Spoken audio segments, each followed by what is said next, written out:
Are you short on time, but would still like to do something every day to further your spiritual and energetic practice? If you answered yes to that question, you are not alone. Between my spiritual business and working full time as an ed therapist and a teacher, I am no stranger to short on time. But the reality is that you really only need 5 to 10 minutes of consistent practice every day to really begin to see substantial changes in your life. So, today we're going to talk about all of this from grounding down every night with the grounding tree meditation to clearing your chakras with seed sounds to many other practices and rituals. We are going to explore these and more and help you set up a consistent daily spiritual practice. So, welcome. I'm Aislin. This is Ask Aislin. Saying hi to those joining me live. I'm here tonight talking about 7 simple daily rituals you can use to create a daily spiritual practice. So if you are here with me live, you can leave comments and questions in the chat. There's a Q&A at the end, and it can be about anything. And if you are watching this back in replay, especially later on YouTube, make sure to subscribe to the channel so you won't miss any future episodes. And if you like what you hear, make sure to leave a thumbs up or a heart so we make sure this gets into the feed of more people. All right, hello everybody who's joining live. So I'm going to dive right in and share with you a little bit about setting up a spiritual practice, and I'm going to go through 7 different rituals and exercises you can use daily. So the big thing that is a deterrent for many people is time. There's really 2 big deterrents to setting up a spiritual practice. It's time and not knowing what to do. And so this episode today is here to slash out both of those objections that we might have. And let's start with time. So sometimes people think that it takes an immense amount of time to really further your spiritual growth. And the reality is, the longer that we're able to practice, we may see greater benefits, but we shouldn't let that be a deterrent to not have us practicing at all. So I say the best thing that a person can do is remove that block and really set up a consistent and repetitive practice that they can do every day, even if that's only for 5 minutes. And the consistency and the repetition is really the key, not necessarily that time to this change that we're hoping to see. So I have mentioned some of these practices that I'm about to share tonight. I have mentioned these in other episodes and other videos. This is really the first time that I'm putting it all together in one place. And what I envision with this is giving you 7 different rituals and practices, and if you wanted, you could do one on each day of the week, or if you really liked one of them, you could just do that for the full week and see what happens. So let's dive in. Each practice here is around 5 minutes, and that is literally all it's going to take per day. And if you've got more than 5 minutes, you can go ahead and layer on these practices or do them a little bit longer. Always longer is okay, but we are doing this at the minimum of 5 minutes. So the first thing I wanted to start talking about, though, is a practice that you can set up that takes you very little time, and it's a very great way to connect to the cycles of the moon. So for this, I get a candle every new moon. I really prefer these prayer candles. I get these down at the drugstore here in town, but you can order them online. You can get them at witchy stores. This is purple. You can get any color you want. And come up with an intention for that cycle. So starting on the new moon, what is the energy that you want to bring in? And it doesn't have to be an elaborate intention. It can be, but it doesn't have to be. But set up, perhaps you want to practice more self-care that cycle, or you want to draw in more peace or focus or calmness or courage, right? So you can find a color that matches that intention for you, set that intention on the new moon, and then every single night light this candle. And you can make it just a simple lighting of the candle and then putting it out. I like to kind of try to time it, so over the course of 29 or so days of the cycle, by the very end, by the dark moon, I'm burning the very last bit of the candle. And you can just light it on your altar or put it on a table somewhere and then put it out when you're done for the night. The other thing you can do, though, is make more of a practice of it. Sit in front of the altar when the candle is burning. Perhaps bring the intention into your mind, that thing that you're trying to draw in for that cycle. Or you might even use the candle to do a bit of candle gazing, right? So staring at the candle for a minute or so and just see what kind of images and kind of thoughts come up for you. So I think this is a really nice practice to do. If you do nothing else, it's so simple because all you have to do is just light the candle, set an intention, and light that candle every night of the cycle. And then when the dark moon comes, you go out, you get a new candle for the next new moon, and you're ready to go for the next cycle. You can set the same intention or a different one. So I like that practice on top of everything. And now I'm going to share with you those seven simple spiritual practices. Okay, so for the very first one is clearing your chakras using seed sounds. Okay, so seed sounds are special sounds that contain not just meaning, but they also contain the ability to shift energy. So sound is a great creator, and in fact, when we speak, when we intone, we have this ability to use the throat chakra in order to change things in our environment, both internally and externally. And we're able to manifest this change this way. Now, this is true regardless of the language. So if we speak in English, if we speak in Spanish, any language that you speak, this is going to be true. You can manifest change with your voice. But the Sanskrit language is particularly interesting because not only does it contain meaning like all other languages in each syllable or each word, but it's considered a vibratory language, which means it changes vibrations of the things around it. So when it's you making the sound, it's changing the vibrations inside of you. So this is very useful for us, right? So we can use these seed sounds that are also called bija mantras in order to change and affect parts of our body, parts of our energetic structure, which is what we're going to do when I show these seven seed sounds for the seven chakras. Now, these seed sounds, they encompass the essence of something. So it's very, very simple. I'll give you an example. So perhaps a person wanted to call in the god Ganesha. He's the remover of obstacles. He's a god who's often called in before other gods are called in because he paves the pathway to being able to connect to the other gods. Now you can call his name, you can write an evocation for him, you can meditate, you could pray. You could also use the seed sound gum. And gum is a sound that encompasses his entire essence and calls in that remover of obstacles. So our seed sounds can be used to call in the deities, like I mentioned, but they also can be used to change ourselves energetically.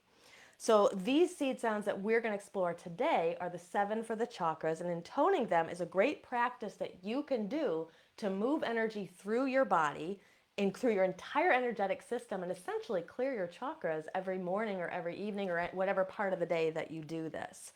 Now you can also use these sounds separately. So when I'm going to teach them in a second, perhaps you are working on your heart chakra, you could just focus on that one. But if you want to clear out the whole system, you're going to do this entire set here.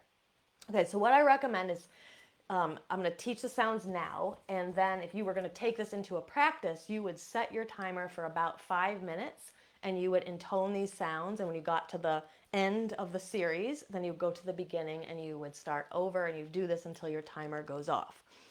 All right, so the first sound is for the root chakra. So generally when we clear the system, we usually start at the root and we build up towards the top.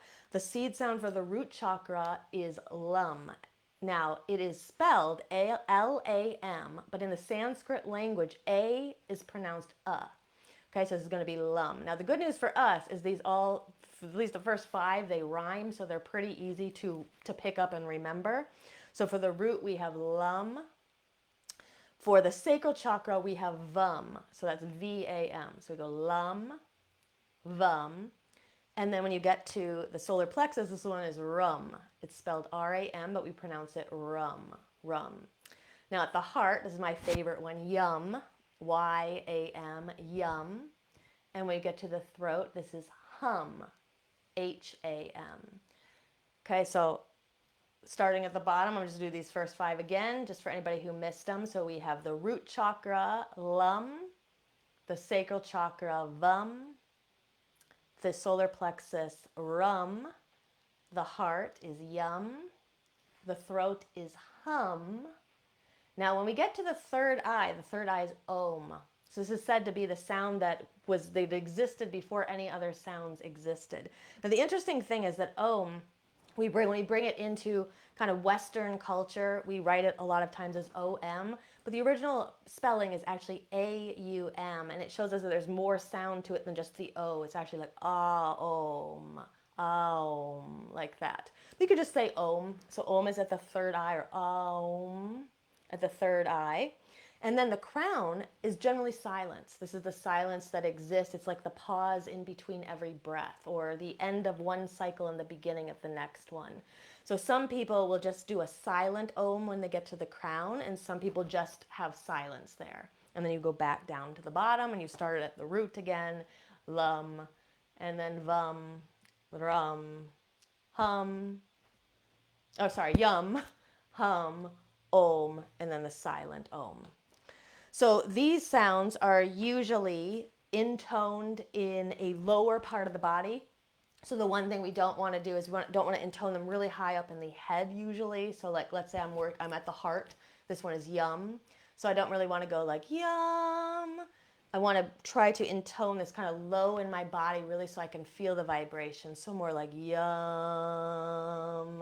yum. So let me show you one whole set of this. So starting at the root, I would go Lum.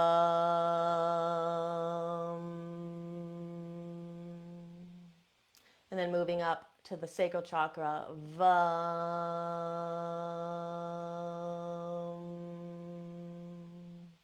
And then moving to the solar plexus, Ram.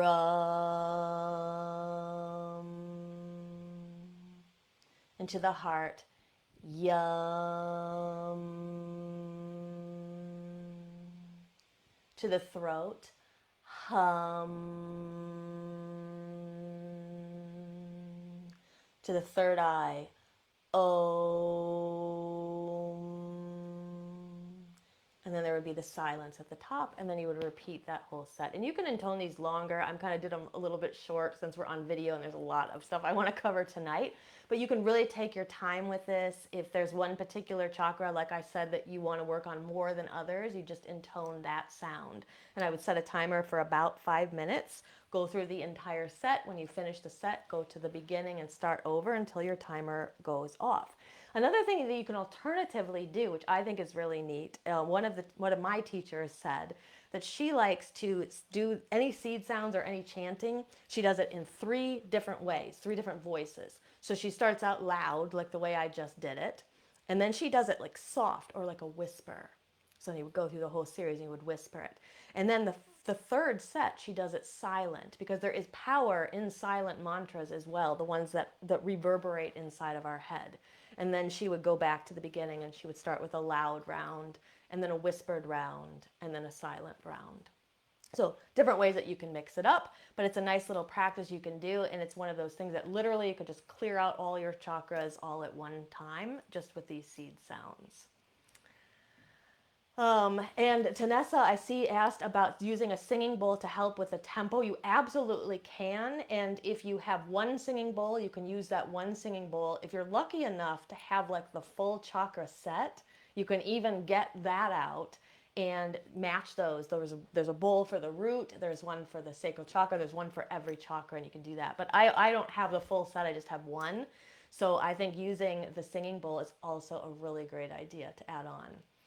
And sound is medicine, so that's adding just an extra layer to it. Okay, so moving on, this is practice number 2. And if anybody has any questions, put them in the chat. So practice number 2 is Kundalini energy exercises. So I have to tell you that of all the practices here, I think this is the game changer. This is the game changer for me. Now, other people may not experience it the same way. I think it's all for everyone to find their own path, kind of feel what is called to them. But Kundalini energy exercise is a way to move a lot of energy at one time.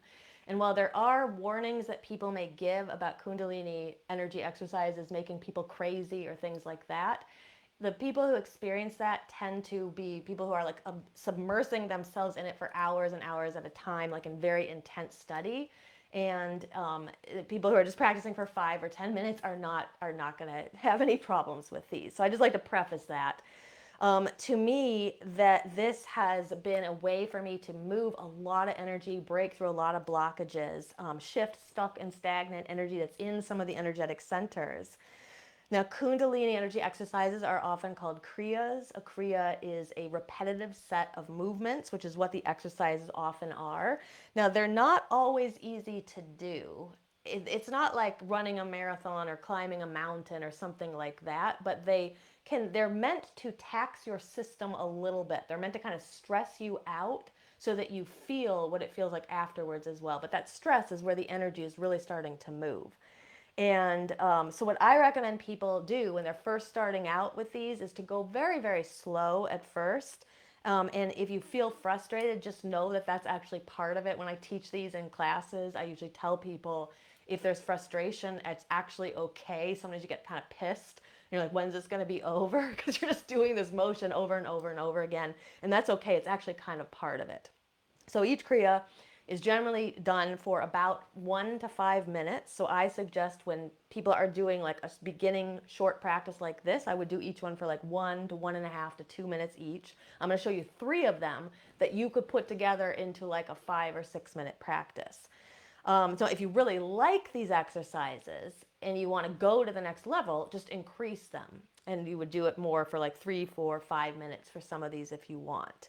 And each of the exercises that I am going to show you is meant to move energy from the lower chakras into the upper chakras. So this whole set here is very good because what happens is a lot of our blockages are in the lower part of the energetic body, but we want to open up these higher centers, and so we're having doubts and we're having issues trusting our intuition, not really sure if the signs we're seeing what they mean or if they're really there, right? So this set of exercises can really help that break through some of those blockages, is getting all that energy moving up into the higher energy centers. These exercises will also raise your vibration. They can bring you closer to the divine. It becomes easier to access deity if you work with deity, or it just adds energy to your spell work. And I will say too, is that because these exercises move so much energy, you can actually use them in your spell work. I wouldn't recommend doing it maybe the first time, but if you practice this and you really like it, you can absolutely incorporate these into spell work or larger rituals as well. All right, so I'm going to start by showing the spinal twist. So I've showed these exercises in a few other places, but I wanted to kind of put them all together here into one little practice. So the spinal twist is very simple. You put your fingertips on your shoulders and you're going to twist or turn to the left. And when you turn to the left, and it's going to be opposite for you because we're on camera, so it's going to look like I'm going to the right, but I'm going to the left. And I breathe in, and then when I go to the right, I breathe out. And it's always taught that way. So left we breathe in, and right we breathe out. And this is why we're going to start very, very slow. So as you twist to the left, you're inhaling, and then you twist to the right, and you're exhaling. So be inhale, exhale, inhale, exhale. And you can close your eyes during it. And this is where like the watches like this are very handy because you could just set it for a minute, right? A minute and a half or so. And you would just do this exercise. Alternatively, they sell little tiny like timers, like sand timers, like hourglasses that you can get that are for a minute, 2 minutes, 3 minutes. You can get a little set for under $10 on Amazon. So you could do that.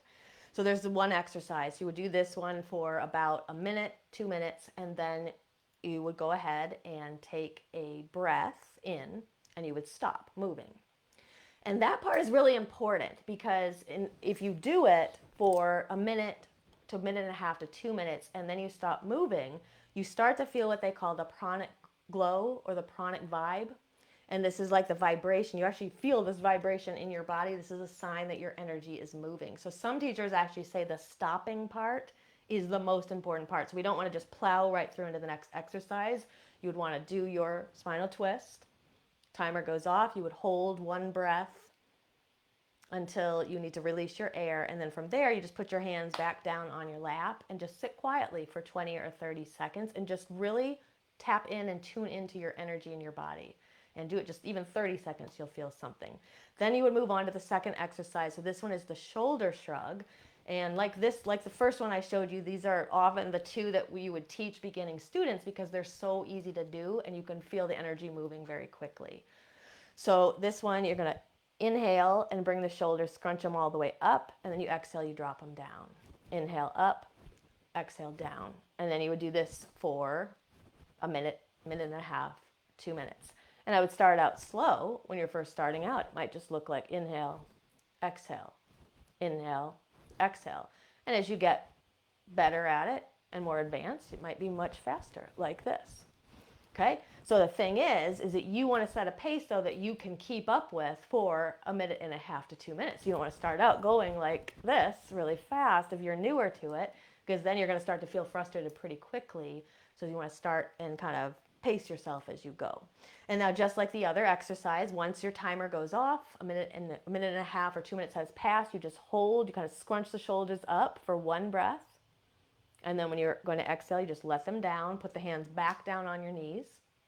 And again, just sit for 20 or 30 seconds and feel the energy moving inside of you.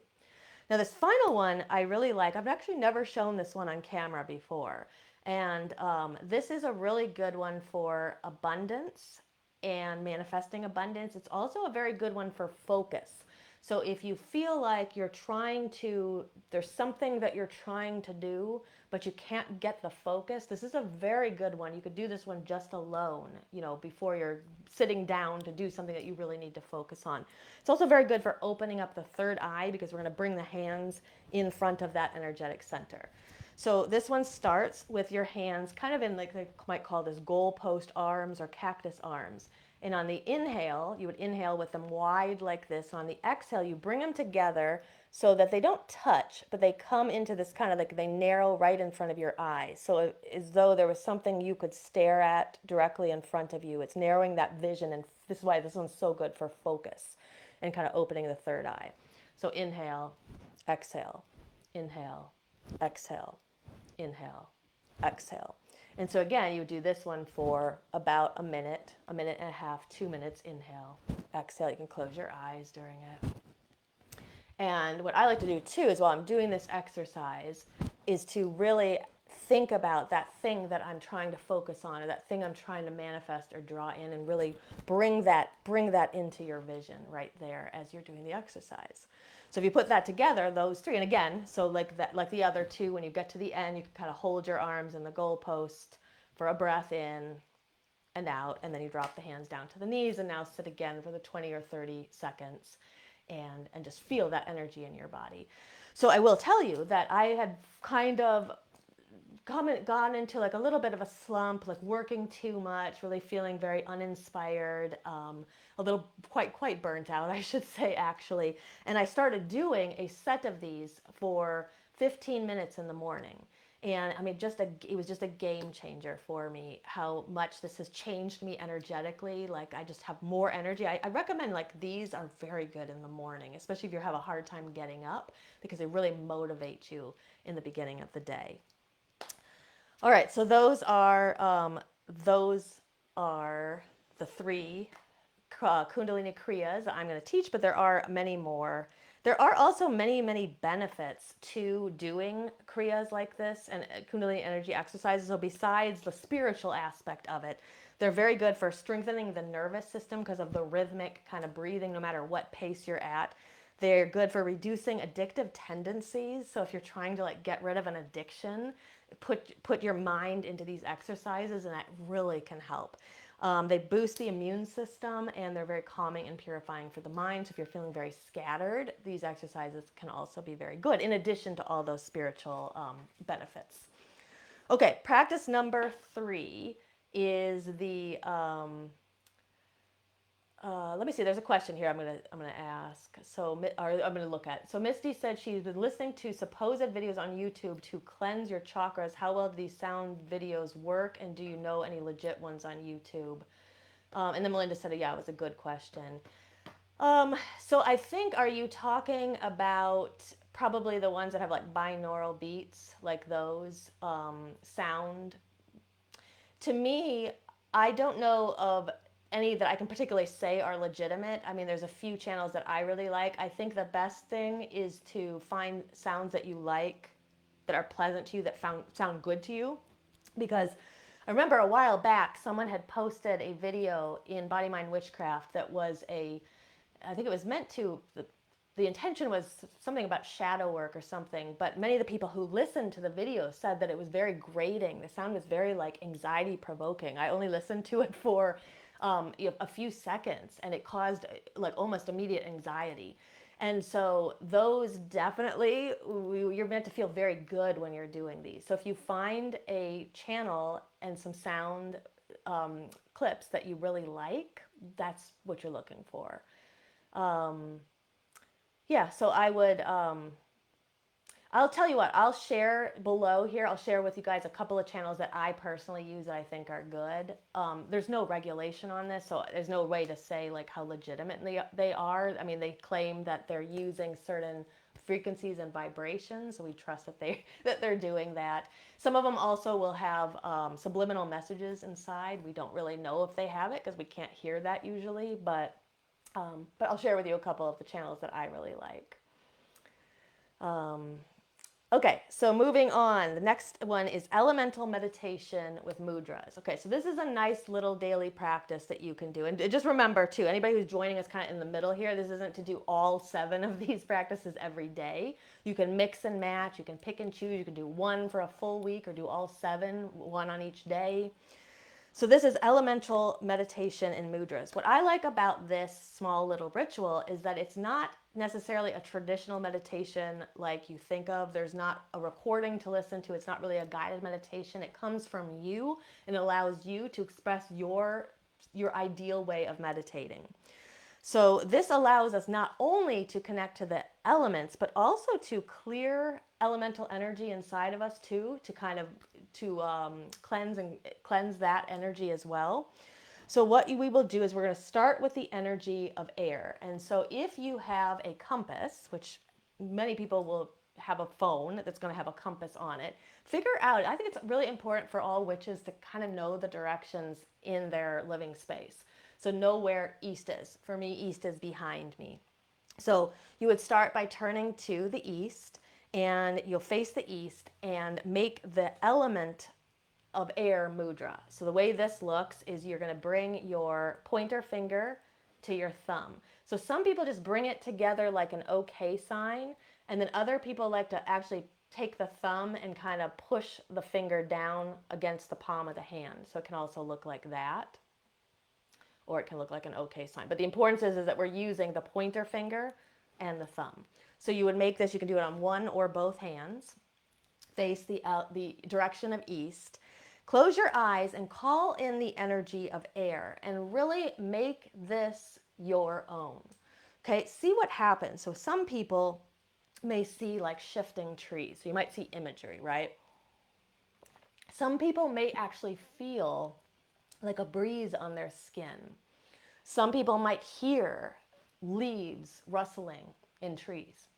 So you just really want to be open, and you just spend a few, like a moment or so, I would say maybe do a minute for each one, but you don't have to time this, but just face that direction, make the mudra, kind of call that energy in, and just envision or imagine or sense that element for you. Then you're going to turn to the south. For me, it's over here on the left. And here you would call in the energy of fire. You're going to make the fire mudra. The fire mudra is where we take our fingers and we interlace them, and then you bring the palms to touch, and then you have both thumbs sticking up straight in the air like this.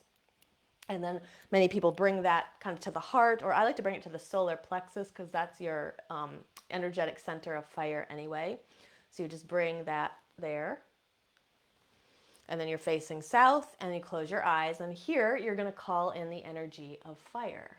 And so you just let that be whatever it's going to be for you. So some people may see like flames, right? Some people may hear the crackling of fire. Some people might feel the heat. So it's whatever is coming for you. Take a minute and just spend that time communing with that element. And then we would turn to face the west. That's in front of me here, but you figure it out in your own location. And here we are going to call in the element of water, really communing with that element. Now here it is the pinky to the thumb is the mudra you're going to make. And by the way, I didn't say this in the beginning, but I've said it in a few other videos. Mudras, like mantras, are these are gestures that we can use to call in energy. So like when we were talking about those seed sounds being syllables that can change and shift energy, these hand gestures, they're most of the time hands, sometimes could be other parts of the body, but these hand gestures will also call in energy, change and shift vibrations.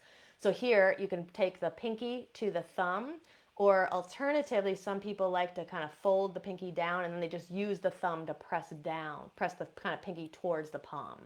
So one of those two, okay? And then you're facing west, and there you close your eyes when you've got the mudra made. And then you're going to call in water, okay, whatever that is to you. So some people may see crashing waves, or they may see a waterfall, or they may hear a waterfall, or they might hear the waves, or they might actually feel the cool dampness of water washing over them or rain falling on them. So for you, the important thing is to see what comes up for you, rather than having some kind of guided meditation that's sort of dictating what you should be seeing. You're just opening yourself up to that element. You'd stay there for about a minute, and then you would turn to north. And here we're going to call in the element of earth. Now the mudra here for this is the ring finger this time to the thumb. So it's ring to thumb. So you could just bring them together, tip to tip, or alternatively, some people like to just kind of press the ring finger down with the thumb, so it would look like that. Okay, and you're facing to the north, you close your eyes, and here you're calling in that element of earth and just seeing what comes up for you. So some people may actually become very aware of the ground, feeling the ground beneath them, whatever part of their body is touching it. And some people may have visions of a tree or a mountain or something that really symbolizes earth for them. Some people might immediately just feel a grounding sense. So you're just looking and you're exploring this, whatever's coming up for you. And then finally, you can come back to center. And if you have spirit in your practice, spirit is the fifth element that some say has created all of the other elements. The mudra for spirit is the middle finger to the thumb. So you can just bring them tip to tip, or you can just push the middle finger down with the thumb towards the palm like that. And then you're just going to put that in one or both hands, close your eyes. And then here with spirit, I would just pay attention for about a minute. I would just focus on your breath. Your breath is spirit in many ways. It's that prana, that life force that's coming in and out of you. So just focus on the breath, focus on the life force that's within you, that's moving in and out of you. And then that's a way to commune with spirit.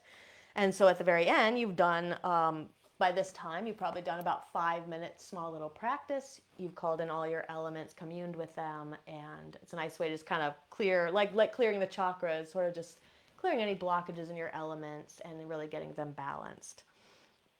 All right, so I like that one that you can add in there. And remember, too, you can layer and stack any of these on top of each other. So if you have more like 10 minutes, take 2 of the practices and put them together. Okay, so, and afterwards, I also like to thank the elements. Just blessed be, thank you for communing with me tonight. Okay, practice number 4. Okay, so this is a 3-breath pranayama, a 3-breath practice. Okay, so there are 3 different kinds of breaths, and pranayama, which is the word that means breath practice, translates to life force expansion.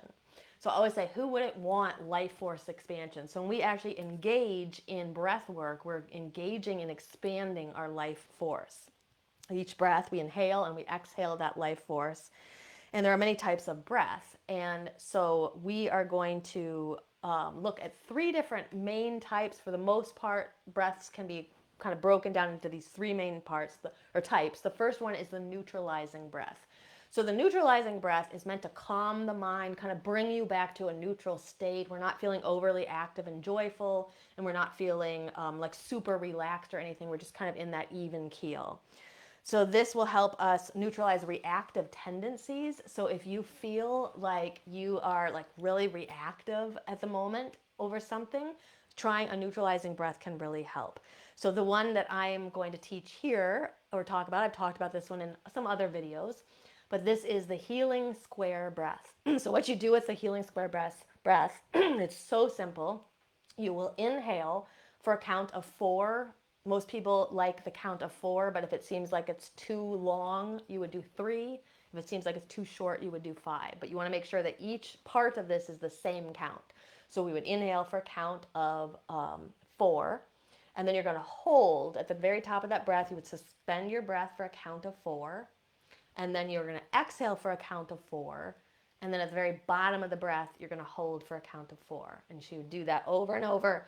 And each of those sides, parts of that breath, form the sides of the square, which is why we call this the healing square breath. I think this breath is very good for the heart chakra, honestly, but like I said too, it's just an incredible breath for neutralizing kind of your mind and kind of bringing you back into the center. So I would recommend a breath like that because it's so easy. I would do that one for about 1.5 minutes to 2 minutes. So again, if you've got a watch, you can time it there, or your phone, or eventually you just kind of get, you sort of start to know what 1.5 minutes to 2 minutes feels like. Now, from the neutralizing breath, you then move on to the activating breath. Now, the activating breath is meant to increase your energy. So if you're feeling very low energy, you can use the activating breath to increase that. It also can stimulate your self-healing because it's actually very activating for the solar plexus and the fire energy there, and can strengthen the digestive system because of that. Now this breath, the activating breaths are a little bit harder. So I usually tell people to, when you're first starting out, I would only do like 1 minute of these and see how that goes. And I would start out really slow as well. So the one that I am going to show is the breath of fire, but there's also a variation called the panting breath that I also wanted to show because I like this one too. So the breath of fire is a very staccato, short breath. You can imagine that you're fogging up a mirror. So just imagine you were blowing your breath on that. And your inhale is not, I won't say it's non-existent, but it's passive. So you're not actually actively inhaling. You're just letting the inhale come in the spaces between those breaths. So like I said, if you're very new to this, if you have higher blood pressure, I would just start out very slow. It can be so slow, just like. So each breath is just coming like that. And then as people advance in the practice and feel confident that they can go faster, you would start to speed that up. Now, eventually what you do is you want to close the mouth though. So we're demonstrating kind of like we're fogging up the mirror, but eventually you want to close the mouth. And the breath is just being exhaled kind of forcefully through the nose. You can even place your hand on your belly. And if you feel that kind of staccato beat in the belly, that's the sensation that we're looking for. Now, alternatively, you can leave the mouth open and you can do the panting breath, which looks really crazy. I'm going to demonstrate it on the camera anyway, because it is such a good breath. And I think it's a little, to me, even though it has a very similar mechanism as the breath of fire, it is also, I think it feels a little bit different. To me, it serves a slightly different purpose. It's just like what we would expect. You're going to pant like a dog. So you just stick your tongue out. I'm going kind of fast there. So if you're starting out, you would go a little bit slower.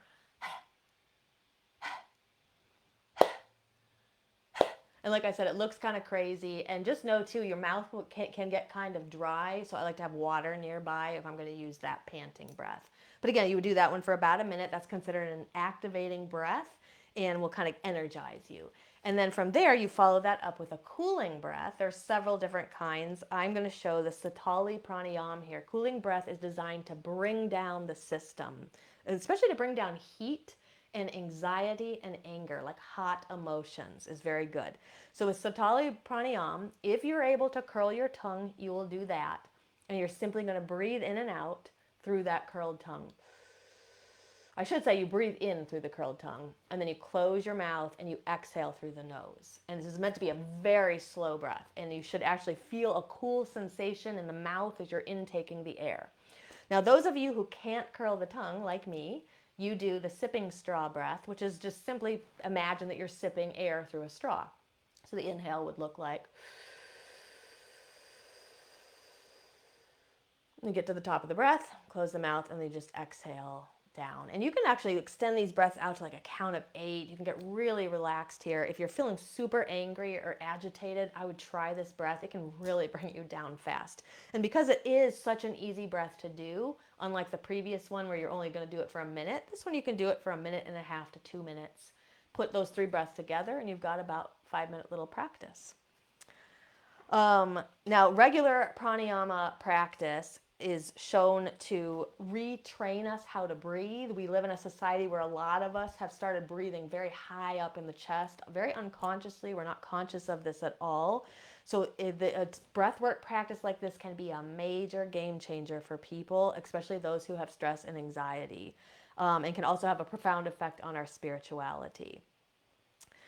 All right, so moving on to practice 5. These last 3 are a little bit shorter, so we're going to get out of here on time. So this next practice is tarot oracle card draw for the day. Okay, so this is a special kind of way of using the cards. So in this way, I recommend that you don't even look at the book that comes with the tarot. And in fact, if you're already a tarot reader, somebody who's like pretty good at cards and knows what all the meanings are, I would go try to find a deck that you're very unfamiliar with for this exercise, because we're going to approach this in a slightly different way. Now, I actually have the deck, the Psychic Tarot of the Heart. Now, some people may really like the book inside of here, but for me, it has never resonated. Like, I don't, the entire deck is about relationships, and I don't always want insight about relationships. And so I just found the book was just really not resonating with me, but I love the cards. And the cards are just simply, I don't know if I'll even be able to show any here, but like there is just like a person, and this card at the very bottom, it says embrace. And so these cards are really simple to use because I don't look at the meanings at all in the book. I'm just simply looking at the imagery. So here's a person and it says listen. So let me explain the exercise to you, and then how you would use like a deck. But you don't have to, it doesn't have to be this deck. I'm just showing you mine as an example. But you get some kind of a deck that you're kind of unfamiliar with. If you don't know tarot or oracle cards at all, you could just pick anything then. But those of us who are a little more familiar want to find a deck that they don't know very well. So what we're going to do is we're going to ask the higher self for some answers. And we're not really using these cards to divine the future, so it's different than if we were going to a reader, or maybe we're reading somebody else and their life situation. What we're really trying to do is we're trying to see what our unconscious mind wants to reveal to us. So I generally choose 1 to 3 cards, and what you want to do is you want to draw, the idea here is that you're going to draw the cards that you need to see. Your unconscious mind knows exactly what you need to know right now. You're just not aware of that consciously yet. And you're letting synchronicity draw you to the cards that make the most sense to you. So you want to look at the symbol. So let's say I drew a card. Some of this deck is pretty self-explanatory without even having to look at it. There's a guy holding up a shield and it says challenging times. So what you would do is you would study the card and you would look at the different symbols. There's trees in the background. There's a man holding a shield, and the shield has a face on it. And then I'm also going to look at the words below here. And so what you want to think about is what do these meanings convey to you? What does the shield mean? The guy, he looks kind of like he's dressed like a knight. Behind him, there's kind of like an orb and trees behind him. So I'd be thinking, what do any of these symbols mean to me? And then what you're going to do is you're going to pick 1 or more images from the card. So let's say I chose the shield with the face on it. And you're going to let yourself write for the next 3 minutes. So I would set a timer for 3 minutes and free associate on the image that you've chosen. So here I've chosen the shield. So if you've never done free association writing before, it's very unfiltered. We're not trying to make this is not some poem or some poetic, beautiful thing we're writing. It's literally thoughts. We're like just dumping thoughts on a page. So sword is about protection, or shield is about protection. Face looks angry, so whatever is coming up to you, and you just sort of free associate on that and let your thoughts and your words go wherever they'll go. And you may find that shield takes you to an event that happened when you were 5 years old. You write all of this down for 3 minutes, And then you can put your paper and your pen to the side. And then what I suggest is for the next several days, be aware of that image. Anytime that pops up, if I were to see a shield somewhere, I would make a note of that and what was going on for me at that time as being something that's important and a synchronicity that's coming to me from the universe in a way that it wants to speak to me. So, so that would be the way that I would do a daily tarot card draw or oracle card draw. And the goal here again isn't really to like predict things or get really good at reading tarot for myself or other people, but it's mainly for you to be able to connect to these symbols, images, and words and see what comes up for you. And I think it's really good exercise in your intuition as well. Okay. Practice number 6 is the grounding tree meditation or some kind of grounding practice, but I'm just going to talk about the grounding tree meditation. So it's very easy in our modern day world to get super, super scattered. Many people have found that they've got some major issues with the root chakra. So if you feel that you're one of those people, you are in the majority. In Chinese medicine, it's actually believed that we draw in the vast amount of our life force or qi through our feet into our body, and then we move it through our body. So the grounding tree meditation allows us to tap into the energy of the earth and also allows us to ground down our body. So what I recommend is that if you're able to stand for 5 minutes, I would try this standing. And if you don't want to stand or can't stand for that period of time, I actually would recommend doing this in a chair rather than seated, like cross-legged, like I am right now, because you want your feet to be on the ground. I would take off my shoes for sure. You can leave on socks if you want, but definitely take off the shoes. You can even do this outdoors if you want. And here what you want to do is you want to focus on the 3 parts of your foot. So 3 parts of your foot. So I'm going to kind of imagine that my hand is a foot. So you have the mound underneath like your big toe, and then you have a mound underneath your little toe, and then you have your heel. And so if you think of this kind of like a tripod for a camera or something, and this is what's holding you up. And so when you stand, what you may notice is that you sort of lean to one side or the other, and you have uneven weight on those 3 parts of the foot. But if we really want to ground down as effectively as we can, you want to make sure all your weight is coming down evenly on those 3 parts. So I would spend the first minute when you're standing there just working on that. You can even lift up your toes and then put them back down a couple of times and really get those feet grounded in nicely. And then from there, you will start to imagine yourself pulling up energy from the earth. So there's a couple of different ways you can do it. You can just imagine like roots are growing down from your own feet. And if you're also seated, you can imagine them growing down from your seat as well. And they just grow down into the earth. And then as you inhale, you're pulling energy up from the earth. You can pull it up. I like to pull it up into my heart. And then when you exhale, you just let all that energy go back down to the earth. And you just breathe like that for a while. And so it's essentially you kind of drawing the energy in. And then if there's something you want to let go of on the exhale, just imagine that sort of rolling off your shoulders and rolling down your arms, down your legs, and back down through those roots into the earth, trusting that the earth can recycle all of that energy for you. Now, alternatively, there's another grounding tree. There's many different versions of this. And if you want to find one where you're guided through it, I recommend you should be able to find some on YouTube. And to me, it would just be find someone's voice that you like, that you feel like you're going to be guided through. But you can also just do this kind of exercise just by yourself too. You don't necessarily need someone to guide you through it. Now, alternatively, you can imagine that where you're standing, there is some great tree next to you. And in fact, if you have a tree, you could go try to do this meditation next to the tree, but you can also imagine it.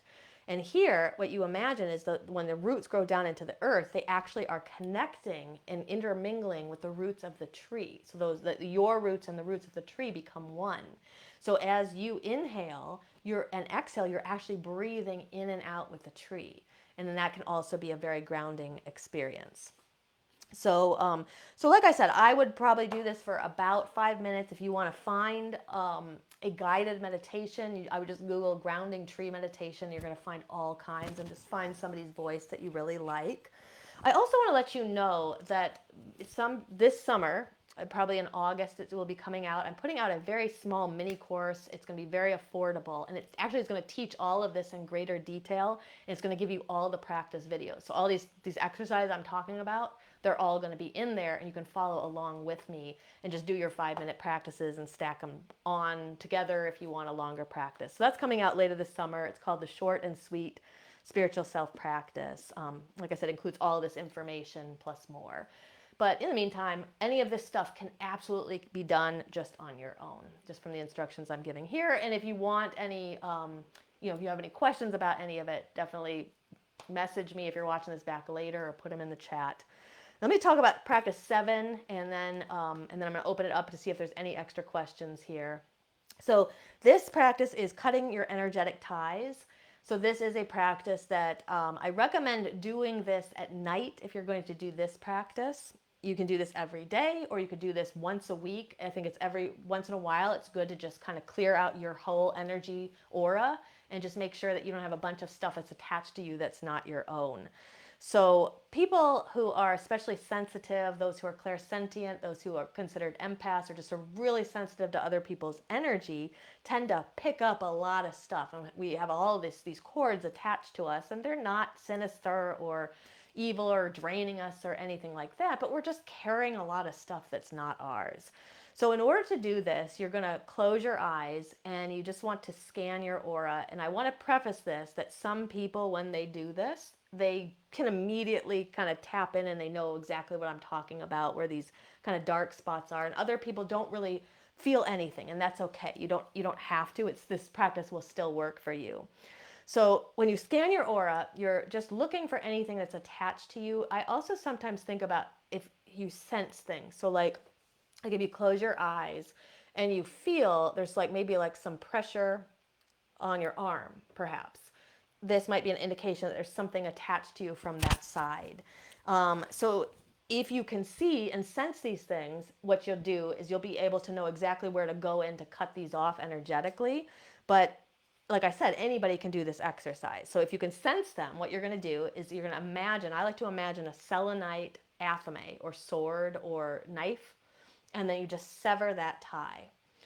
So if you know where they are and you can kind of sense them, you'll just do that all around your body. And then for those of you who don't sense it, just go around your entire body and just take that imaginary selenite sword or athame or knife and just cut all around your body. And then what I would say is I would make some kind of an intention, like I'm cutting all of this for the good of all, so with harm to none. So you can even say something like this. You could repeat this 3 times. I sever all energetic cords attached to me. I send back all that isn't mine to its proper place with harm to none. So you could say that 3 times. I sever all energetic cords attached to me. I send back all that isn't mine to its proper place with harm to none. And you'd say that 3 times as you're doing this. And just know, too, is that when you do this practice, you're not severing relationships here. You don't have to worry about that. Rather, what you're doing is you're releasing energy that isn't yours. So even connections we make with a sales clerk in a store, whether it's positive or negative, can create some kind of an energetic imprint, and we can take that with us, and now we have the kind of this attachment. And every night we're going to bed with all this stuff attached to us that's not ours.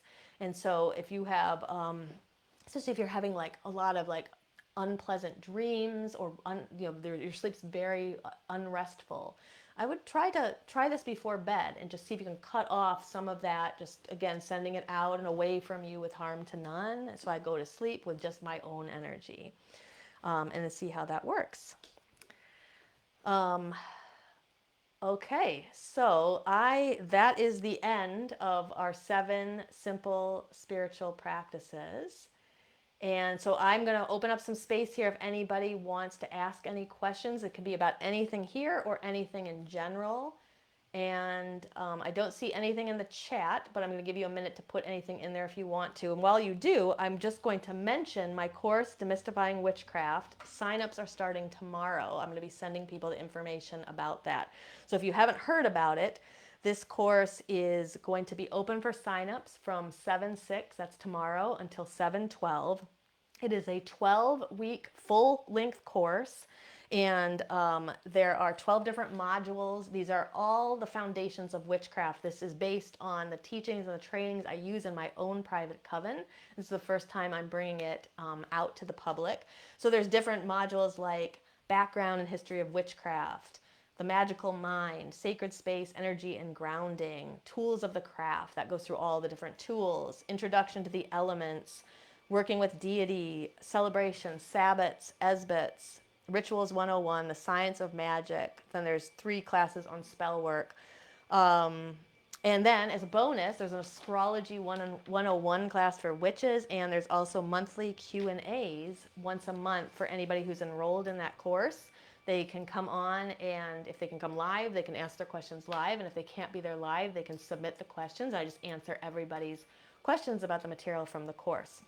So this is a great course for people who are newer to witchcraft, people who've never had any formal training. So if you're somebody who just kind of got your information from a lot of places and you want it from one source, this is a kind of course that would be great for you.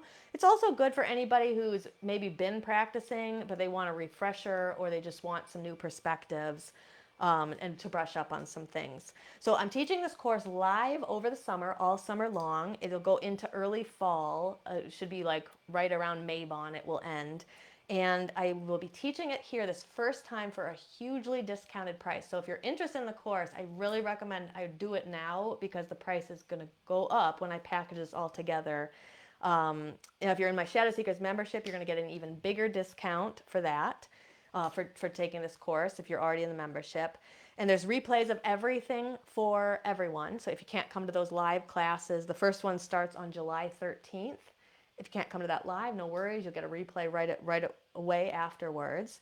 And in addition to that, you will get everything that I add to this course in the future to improve it. If I go and I re-record everything and make it better, you get all of that for free. It will be no cost because you joined from the very beginning. The course will be available again sometime in October and November once it's packaged and put all together. But again, it will never be available for this discount or live. So like I said, classes begin on 7/13. So if you're interested and you haven't already told me, I have a little list of you. So if you've told me you're interested, you're already on my list. But if you haven't told me yet, make sure to let me know so I can get you that information, because we do have a limited number of spots for this special offer that we're doing this summer. All right. Anybody have any questions? Vanessa said you should write books.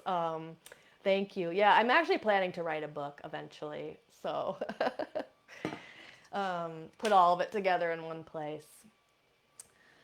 All right. So I don't see any other questions. Lori, I've got you on my list. Yeah. So anybody who's on the list for that course, if you've already told me you're on that list, you'll get information tomorrow. If you don't get any information tomorrow, reach out to me and let me know, because I'm going to offer it to the people on the list first, and then I'm going to go into the main group and fill the remaining spots. Okay, so I hope you guys enjoyed tonight's episode. So I'd love to hear if you try any of these practices, especially if you're in kind of a slump. Why don't you try to take one of these and just do it for 5 minutes over the next week and see what happens. Or try all 7. Just start on one day, start tonight, do one of them, and then just cycle through all 7 and see how that goes. Because I'd be really interested to hear of your experiences setting that up. All right. Well, until next time, blessed be.